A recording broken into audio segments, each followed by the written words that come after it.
The 5 things you need to know before booking a Royal Caribbean cruise, up next. Hey everyone, it's Matt from RoyalCaribbeanBlog.com, and I take a Royal Caribbean cruise every month, and I wanted to share with you the 5 things you really need to know before you book a cruise in 2024. Starting with number 1, cruise pricing is dynamic, so look for discounts. When you book any Royal Caribbean cruise out there, the price for sailing 1 compared to sailing number 2 can be vastly different. Cruise ships are not priced like jeans or retail things that you find in the mall. It's more like airfare, where one sailing on one date could be vastly different than another sailing on the same ship but a different date. Not only are there different discounts out there, which I'm going to tell you in just a minute about how you can get them, but also the price for that cruise could change drastically between right now and an hour from now, a day from now, a week from now.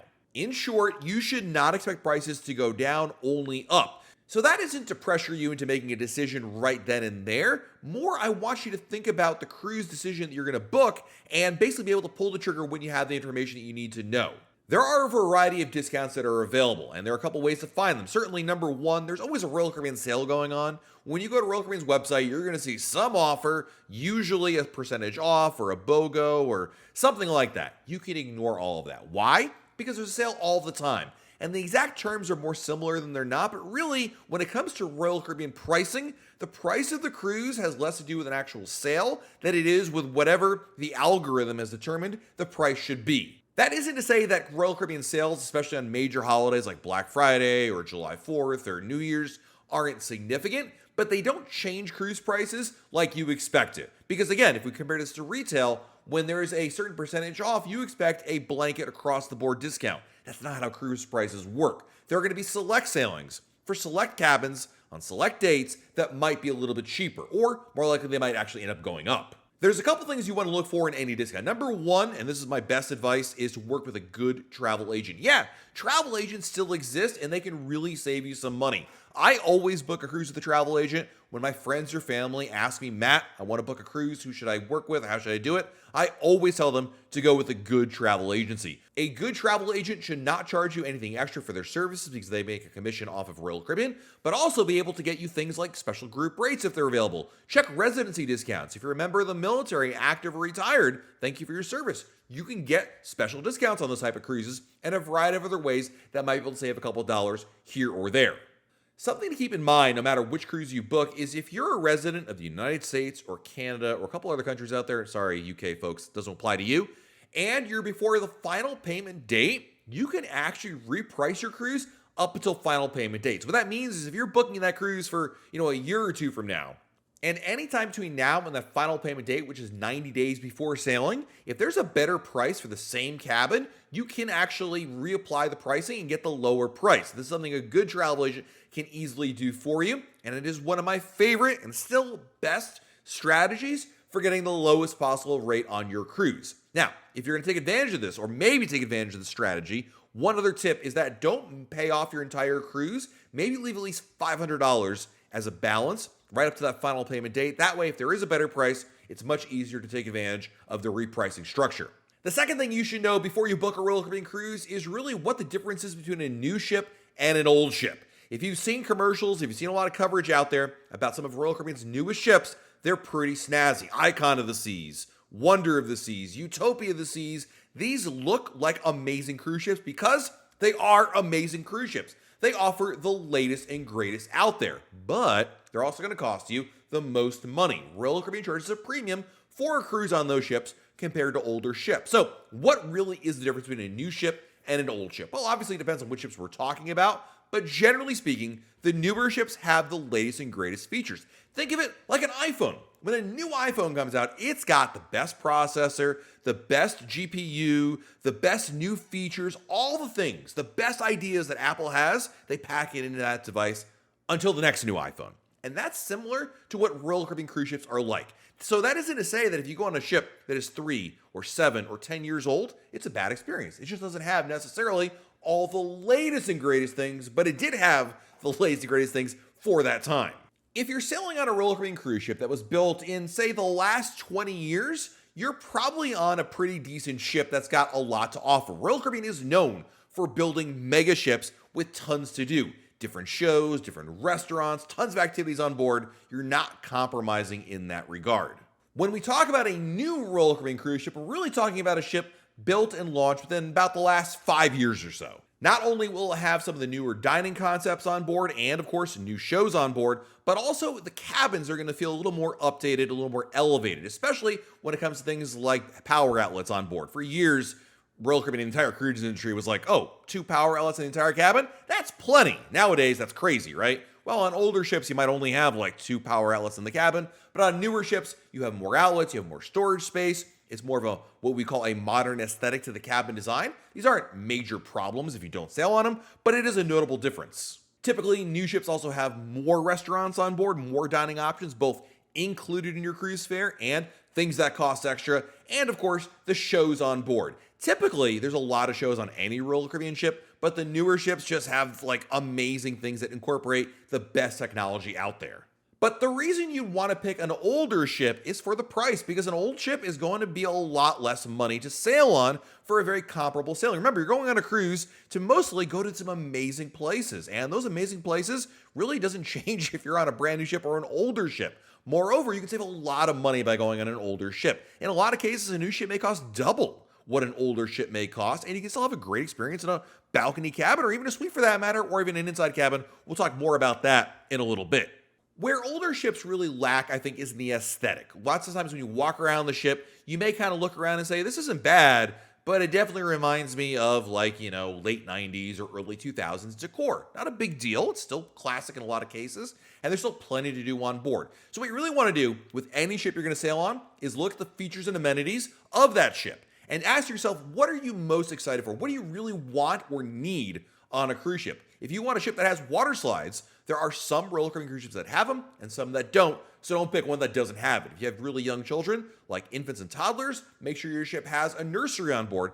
That's super important. If you're a foodie, make sure your ship has plenty of restaurant choices on board and investigate exactly which restaurants are available on which ship. If you're brand new to this whole thing and it seems overwhelming which ship to pick, well, I understand that. Number one, work with a good travel agent, and number three, look at our actually third thing you should know, which of course is the itinerary, which may make the decision for you. Because number three thing you need to know before you book a cruise in 2024 is picking your ports. While we can talk all about ships, I really think most people when they book a cruise are looking at a destination. They're looking at Alaska, they're looking at the Bahamas, they're looking at Europe, they're looking for Southern Caribbean, Mexico. They have a region in the world in mind. And when you pick a place in the world to go on a cruise, that is going to automatically narrow down your choices of ships to go to. So that makes your decision in number two a little bit easier, but now you got to figure out where you want to go. There are some amazing places you can go on a cruise, and there's a couple of considerations of what your choices are. Number one, of course, is going to be the weather and what you really want to do. For some people, and I think a lot of folks, in fact,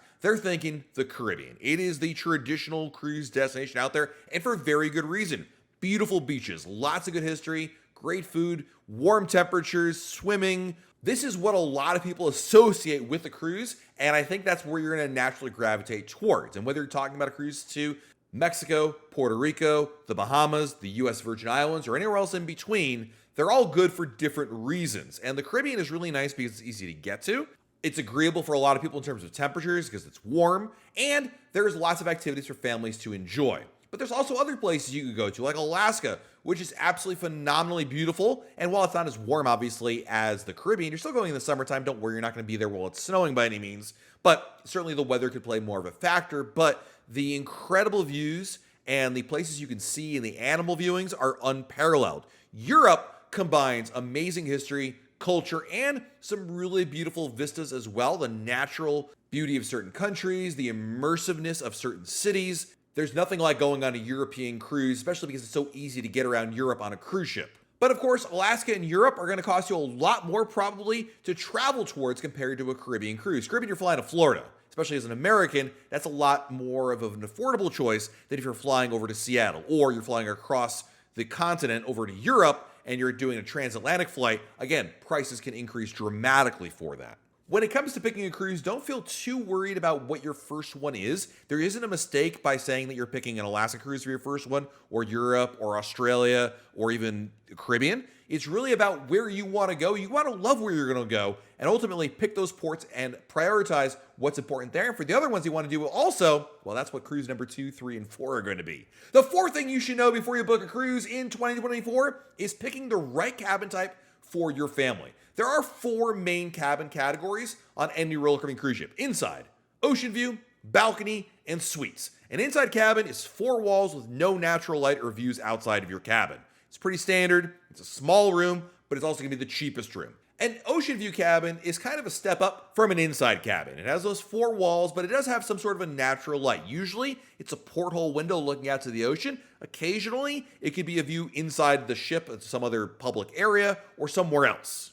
Usually, the price difference between an inside and an ocean view is fairly negligible, and having that natural light for a lot of people is very nice. A balcony cabin is probably the most popular type of cabin on any roller coaster cruise ship. You not only have a room that's larger than an inside or an ocean view, but you also have natural light that comes from your own private balcony. There's a sliding door that you get to open and go out there, and that balcony is only for you. It's a veranda to enjoy, to be able to get out there, look around, enjoy the sea breeze, the views. It's very popular and pretty affordable as well, and really combines some amazing views that you get with your own private balcony, the natural light, and a decent sized cabin. With all these cabins I talked about already, basically these are going to be probably smaller than most hotel rooms that you're used to on land. Cruise ship cabins are just on the small side. But no matter which one you pick, you're going to have a bed, closet space, a sitting area, and your own private bathroom. And then you have the suites. And suites come in many configurations, and this is really where opulence enters the equation, because you're going to have tons more living space, you're going to have way bigger balcony spaces, and in some cases, especially with the larger cabins, significantly better views and some amazing features inside your cabin. Plus, there are added perks and benefits for staying in a suite. Really, for a lot of people, this is all going to come down to price, right? How many people are in your family that want to cruise? And when you're looking at a cabin, you really want to look at the differences between each one. There is not a wrong answer. I would never tell you an inside cabin is a mistake, or a suite is a mistake, or a balcony is a mistake. You've got to figure out what you're looking for and what your budget can truly afford. And then compare and contrast the category above or below that one to figure out really the price differences and understand what you're getting by moving up or moving down. If you're a family of 4 or 5, I would caution before you book that suite, because you assume, well, that's the only room that's going to be able to accommodate all of us. Maybe book 2 cabins instead. Booking 2 connecting cabins instead of a suite could save you a lot of money, and you get separate sleeping areas plus an added full bathroom as well. It's one of my favorite family cruising tips out there. And the number 5 thing you absolutely should know before you book a cruise in 2024 is pre-book as much as you can before the cruise in order to save money. Once you book that Royal Caribbean cruise, there's a ton of choices you have to plan your cruise and things you can add on to it. Royal Caribbean is not an all-inclusive experience. By design, they make it so that while there is a fair amount included in your cruise fare, and you could go on the cruise, never spend another dollar, and have a great experience, they give you that option of being able to add on certain things. Shore excursions, especially dining, Wi-Fi, activities on board the ship, and a lot more. No matter which ones you pick, you're always going to save money by pre-booking it before the cruise. Royal Caribbean offers discounts regularly for things like these add-ons, such as shore excursions, Wi-Fi, dining, and the spa, and everything else in between. So truly, if you know you're going to want to get a drink package or any of those other add-ons, pre-book it. It will save you money. Moreover, you have the opportunity before the cruise to reprice things, because there are sales on all of those add-ons. And unlike the sales we talked about earlier for cruise fares, actually you can save money on a lot of these items during various promotions that are out there.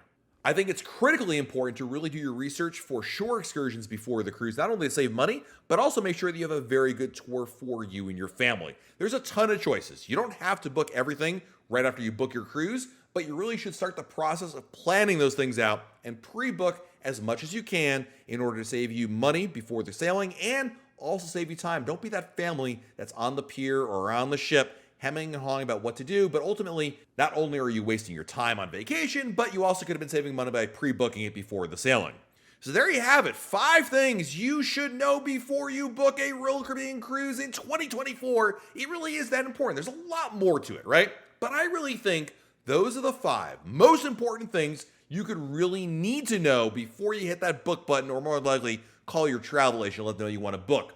Let me know in the comments below what questions you have about booking a cruise and what are the things you wish you knew before booking your first cruise. Looking forward to reading your comments in our comment area. While you're below our video, hit the like button, subscribe to our channel, and turn on notifications. That way, YouTube lets you know of a brand new video to share. This has been Matt from RoyalCaribbeanBlog.com, and we'll talk again real soon.